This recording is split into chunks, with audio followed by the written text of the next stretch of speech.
So our story starts here, in the Scottish borders, with nothing but mindlessly boring and previously ventured land, along with the impossibility to travel pretty much anywhere this summer. We took it upon ourselves to explore our own doorstep. On a path that would take us as north as Inverness and as west as Mallaig, Thomas, Sean and I would set out on a 3-day road trip through the Highlands to see what it had to offer. So, with our bags packed and ourselves excited to see what our country had in store for us, we headed up to Inverness.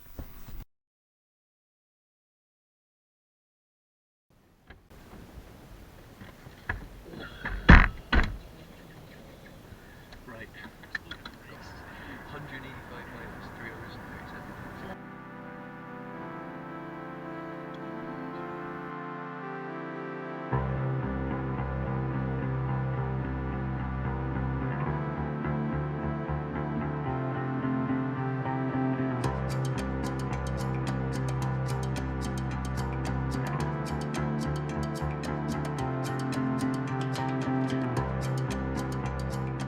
Hey guys, welcome back to another episode of Thursday Underground Vlogs. Today we are continuing our trip up north to Scotland. So we have just parked in a lay-by somewhere in the Highlands, and we just all had a pee.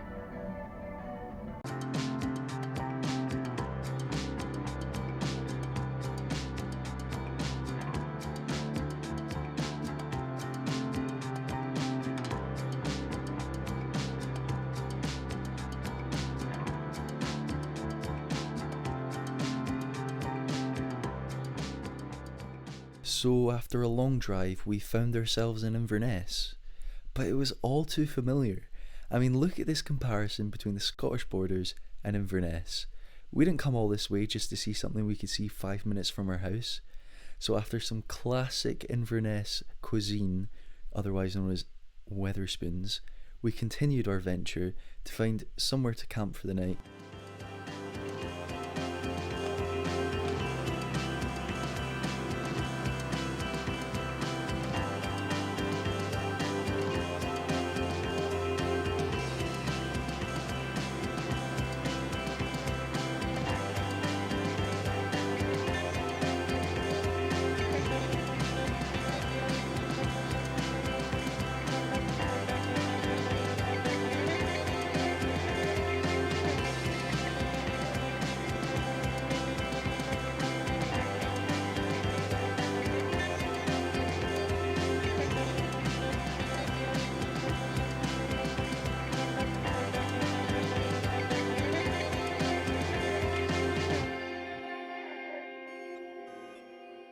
So we have found ourselves our HQ for the night.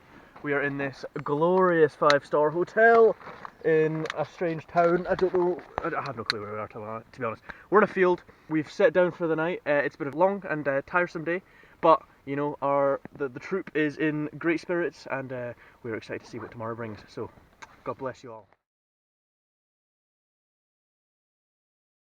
It's the morning. Today we're going to Glenfinnan and hopefully a beach. And as we prepared for the day in what was one of the more scenic toothbrushing sessions of our lives, hopes were high for the west coast and Glenfinnan. However, these hopes wouldn't last long. You see, as we made the fairly long journey back to the car, we began noticing signs that stated no camping and, more importantly, no overnight parking. I'd been wary the previous night of parking here, at a passing place for this one-lane road. Worried that other cars wouldn't be able to pass, so I tried my best to tuck the car in as far as possible as to allow other cars to make their way past. But these newly discovered signs only reawoke these worries, and as we drew closer to the car, there was no sign of it. Walking closer and closer, the car was nowhere to be seen, and as Sean almost fell to the floor in complete disbelief and Thomas began proposing ideas for searching for cars that had been towed via the internet, my own disbelief drew me closer, and closer I went, to realise that we tucked the car in so far in the passing place that we'd failed to see the car within all the trees. So, with our gratitude higher than a hippie in the 70s, we headed to Loch Ness for some breakfast.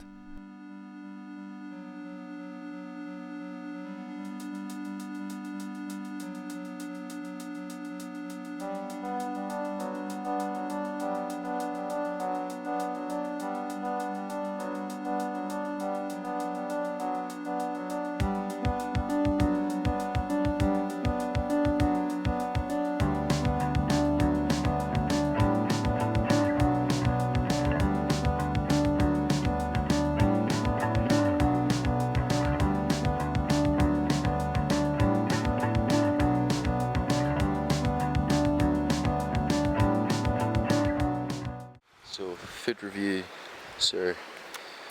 Okay, so welcome back to Sean Tennant Food Reviews. Today we are reviewing this beautiful kimchi chicken, which has just been imported from China, as I believe. So, a very similar get-up to the standard pot noodle, but instead, this has more of a very spicy taste and smell to it. So we're gonna see how this fares in my mouth. So let's go. First things first. This takes nothing to boil, okay? A pot noodle takes ages for it to sort of decrust. This is ready in no time. Alright, just get a zoom in on that bad boy. Look at it, very soupy, very delicious. The sauce is just absolutely extravagant, honestly. I've never tasted such an exquisite, explosive, ecstatic bubble within my mouth. It's so good. And I'll tell you what. Other noodle brands are available. Indeed, indeed. But I'll tell you what, I would 10 out of 10 recommend that you get one of these bad boys in your cupboard and you get it scranned, my friend. I mean, you're probably gonna have to import them from like China illegally, but it's worth it. So kimchi noodles, 10 out of 10. And with sustenance in us, we followed the hundreds of tourists to Glenfinnan Viaduct.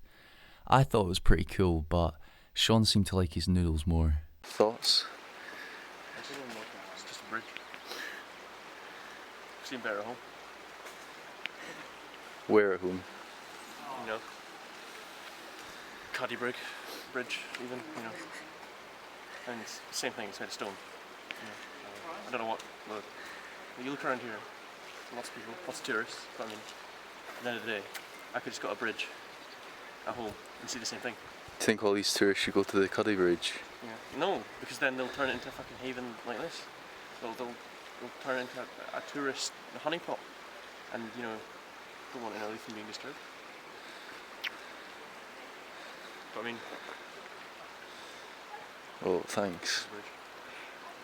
Thoughts? nothing to say. So after seeing Glenfinnan and continuing in the car, we were feeling pretty hungry again. So as we made our way into Arisaig, we looked for somewhere to eat. But of the 3 places there were to eat, 2 were completely busy and the other one was closed, so we made our own restaurant.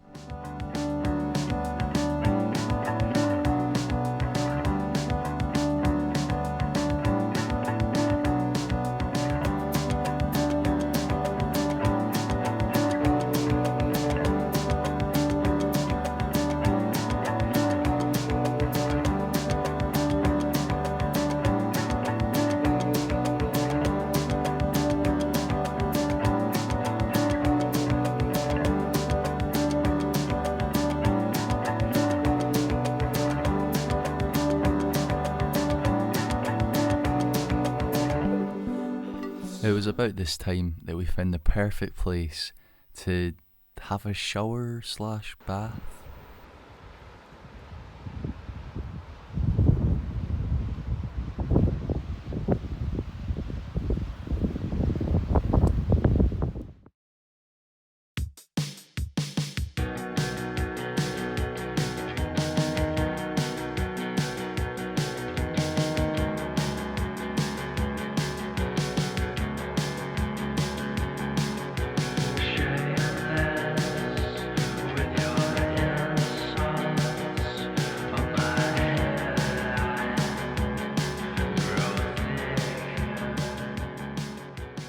After pinching ourselves to assure that we weren't dreaming and this was really Scotland, and feeling rather refreshed after a glorious swim, we headed along to Mallaig, where we saw this steam train, which was pretty cool, and the sea across the sky.